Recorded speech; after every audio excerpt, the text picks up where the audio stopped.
Hello everyone, welcome to my YouTube channel English literature. आज की जो वीडियो का हम लोग का टॉपिक है द स्टडी ऑफ पोइट्री, जो कि मैथ्यू अर्नोल्ड का वन ऑफ द फेमस एशे है स्टडी ऑफ पोइट्री पे।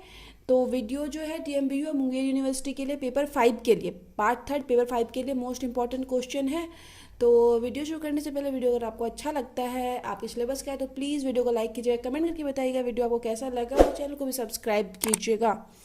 तो जो वीडियो है काफ़ी इजी लैंग्वेज में, इजी नोट्स मतलब इजी तरीके से लिखा गया है, तो आप ध्यान दीजिएगा। चलिए वीडियो शुरू करते हैं। The study of poetry bye Matthew Arnold is a unique critical एशे। यूनिक मतलब अजीब, अनोखा क्रिटिकल एशे है, आलोचनात्मक। इन विच अर्नोल्ड क्रिटिसाइज, जिसमें कि अर्नोल्ड क्रिटिसाइज करते हैं, आलोचना करते हैं द आर्ट ऑफ पोइट्री के बारे में बताते हैं, as well as the art of criticism. दो चीज़ों के बारे में द स्टडी ऑफ पोइट्री में अर्नोल्ड बताते हैं, द आर्ट ऑफ पोइट्री और the art of criticism. He says that मतलब अर्नोल्ड इसमें कहते हैं that we should understand the worth of poetry, कि हम लोग जो पोइट्री के वर्थ को, कीमत को, उसके मूल्य को समझना चाहिए। बिकॉज इट इज़ पोइट्री, क्योंकि यह पोइट्री ही है that shows us mirror of life, जो हम लोग को अपनी लाइफ का मिरर दिखाती है। इसलिए हम लोग को पोइट्री के वर्थ को समझना चाहिए। अकॉर्डिंग टू अर्नोल्ड के अनुसार science is incomplete without poetry. जो साइंस है वो भी बिना पोइट्री के इनकम्प्लीट है। And religion and philosophy will give way to poetry. और रिलीजन यानी धर्म और जो फिलॉसफी है, शास्त्र हैं, वो मतलब पोइट्री का मार्गदर्शन करते हैं। गिव वे मतलब उसको मार्ग देते हैं। द ऑथर सेज, अब पोइट आगे कहते हैं Matthew Arnold, that when one reads poetry, जब कोई व्यक्ति या कोई इंसान रीड करता है पोइट्री को, ही टेंड्स टू एस्टिमेट, तो वो मतलब अनुमान लगाता है, whether it is of the best form और नॉट, कि या जो है सबसे अच्छा रूप है या नहीं। It happens in 3 ways. तो ये जो अनुमान लगाया जाता है ये 3 तरीकों से लगाया जाता है। तो पहला है द रियल एस्टिमेट, मतलब वास्तविक अनुमान, द हिस्टोरिकल एस्टिमेट, ऐतिहासिक रूप से अनुमान, और द पर्सनल एस्टिमेट, और इंसान अपने अपने पर्सनल थॉट के हिसाब से अनुमान लगाता है पोइट्री को जज करने के लिए। The real estimate is a unique viewpoint that takes into account both the historic context and the creative work to judge the worth of poetry। मतलब जो रियल एस्टिमेट है एक अनोखा दृष्टिकोण है या अनूठा दृष्टिकोण है, जो कि पोइट्री के वर्थ को जज करने के लिए, पोइट्री के मूल्य को जज करने के लिए ऐतिहासिक और रचनात्मक मतलब हिस्टोरिक कॉन्टेक्स्ट और क्रिएटिव वर्क्स दोनों को ध्यान में रखता है, जो रियल एस्टिमेट है। But the real estimate is often surpassed by the historic and personal estimate. But जो रियल एस्टिमेट है हमेशा इसको मतलब क्या किया जाता है ऐतिहासिक और व्यक्तिगत पर्सनल अनुमान से मतलब जो रियल एस्टिमेट है इसलिए वो हमेशा आगे निकल जाता है। The historic estimate places the historical context above the value of the art. जो हिस्टोरिक एस्टिमेट है वो हिस्टोरिकल मतलब कॉन्टेक्स्ट को आर्ट के वैल्यू के ऊपर रखता है। एंड जो द पर्सनल एस्टिमेट है depends on the personal taste. ये पर्सनल टेस्ट पे डिपेंड करता है, लाइक्स पे डिपेंड करता है, जो कि हर इंसान का अलग अलग होता है। ऑफ द रीडर्स के which affect the judgement of poetry, जो कि अफेक्ट करता है जजमेंट ऑफ पोइट्री को जज करने में। ये भी मतलब पर्सनल एस्टिमेट भी ज़्यादा हेल्पफुल नहीं रहता है, क्योंकि हर इंसान का टेस्ट, लाइक, ये सारा कुछ, लाइक डिसलाइक सारा कुछ अलग होता है। अर्नोल्ड सेज, अब अर्नोल्ड कहते हैं that both this estimate tends to be fallacious. ये जो दोनों एस्टिमेट हैं मतलब historic estimate and personal estimate, ये भ्रामक है। फेलिसियस यानी तर्कहीन, भ्रामक। The historic and personal estimate often overshadow the real estimate. जो ये हिस्टोरिक और जो पर्सनल एस्टिमेट है ना, ओवरशैडो मतलब ढक देते हैं कहीं ना कहीं, मतलब इसका वैल्यू कम कर देते हैं, ढक देते हैं रियल एस्टिमेट को, वास्तविक अनुमान को। अर्नोल्ड अगेन सेज, अर्नोल्ड फिर से अब कहते हैं दैट हिस्टोरिकल एस्टिमेट, जो हिस्टोरिकल एस्टिमेट है raises poetry to a high pedestal.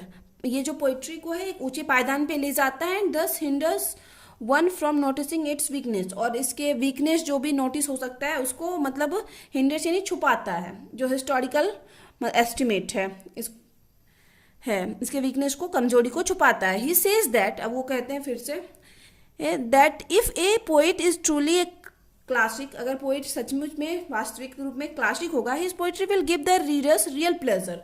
तो रीडर्स को जो उनकी पोइट्री होगी रियल प्लेजर देगा, वास्तविक आनंद देगा। The author appeal to his readers, author जो है रीडर्स से अपील करते हैं to read classic poetry with an open eyes and not be blind, कि जो क्लासिक पोइट्री को जब भी कोई रीडर्स रीड कर रहा होता है तो उसको ओपन आइज से पढ़ना चाहिए, ना कि ब्लाइंड आइज के through.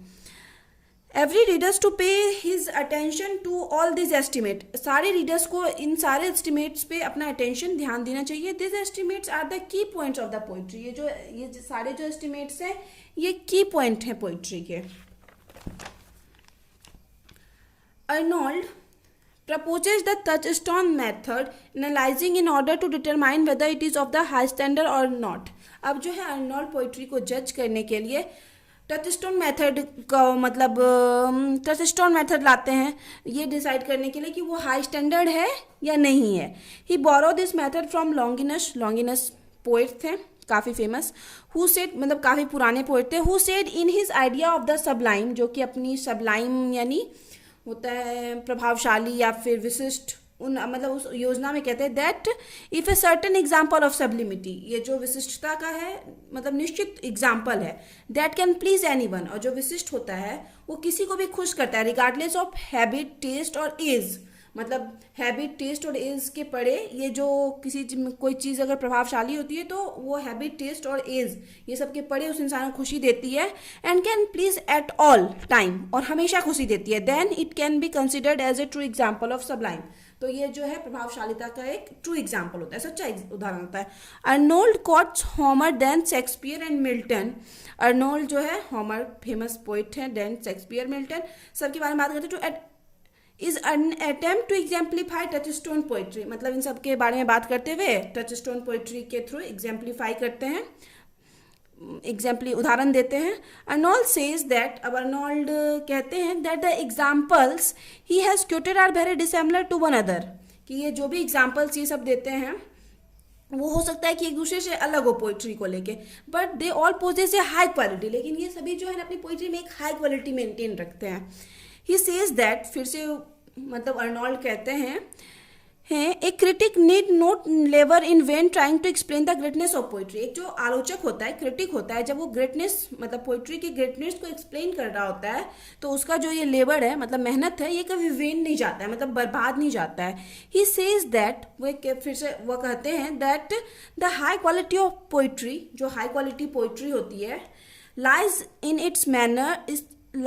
It's matter and it's manner, उसमें मतलब उस हाई क्वालिटी की जो पोइट्री होती है वो उसका जो गुण है उसी पोइट्री में निहित होता है. Arnold then speaks about French poetry, Arnold अब द स्टडी ऑफ पोइट्री में फ्रेंच पोइट्री की बात करते हैं, which had a tremendous influence on the poetry of England, जिसका कि मतलब बहुत ज़्यादा प्रभाव रहा इंग्लैंड की पोइट्री पे, फ्रेंच पोइट्री का.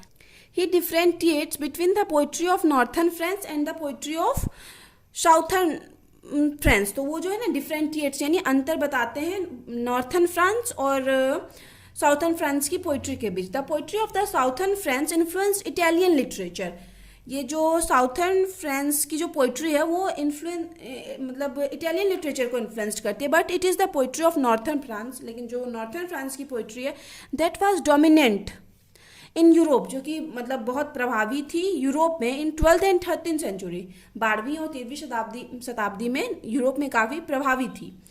The poetry came to England with the Anglo Normans, और जो ये इंग्लैंड मतलब इंग्लैंड जो पोइट्री आई थी वो एंग्लो नॉर्मन्स के साथ आई थी. And had a tremendous impact on English poetry, और इंग्लिश पोइट्री पे इसका बहुत ज़्यादा प्रभाव रहा या बहुत भयंकर प्रभाव देखने को मिलता है. Next Arnold speaks about Chaucer, Chaucer great poet है, उनके बारे में आप बात करते हैं. Who was much influenced by French and Italian poetry, जो कि काफ़ी ज़्यादा प्रभावित हुए थे फ्रेंच और इटालियन पोइट्री से. अर्नोल्ड सोचते हैं that the creative actions of Shakespeare के क्रिएटिव एक्शंस के बारे में and Milton are enough to develop poetry, मतलब इन दोनों का क्रिएटिव एक्शन ही काफ़ी है पोइट्री को डेवलप करने के लिए. Later it was improved by, और आगे इसको फिर भी इम्प्रूव किया गया किन किन के द्वारा, जॉन ड्राइडन के द्वारा, अलेक्जेंडर पॉप के द्वारा, इन दोनों के द्वारा आगे इसको इम्प्रूव किया गया. The role of Byron, Shelley and Wordsworth are not less than above poets, और जो बैरन, शैली और वर्ड्सवर्थ का रोल है पोइट्री के डेवलपमेंट में वो भी ऊपर दिए गए पोइट मतलब शेक्सपियर, मिल्टन, अलेक्जेंडर पॉप उनसे कम नहीं है. In fact the study of poetry is the best work of Matthew Arnold. अतः इस प्रकार हम कह सकते हैं जो स्टडी ऑफ पोइट्री है ऐसी है मैथ्यू अर्नल्ड की, वो उनका बेस्ट वर्क है। तो यहाँ पे वीडियो खत्म होता है। वीडियो अगर आपको अच्छा लगता है, आपके सिलेबस का है और समझ में आ गया, तो प्लीज़ वीडियो को लाइक कीजिएगा, चैनल को सब्सक्राइब कीजिएगा और कमेंट करके बताइए वीडियो कैसा लगा और आपको आगे किस टॉपिक पे वीडियो चाहिए। मिलते हैं नेक्स्ट वीडियो में नेक्स्ट टॉपिक के साथ।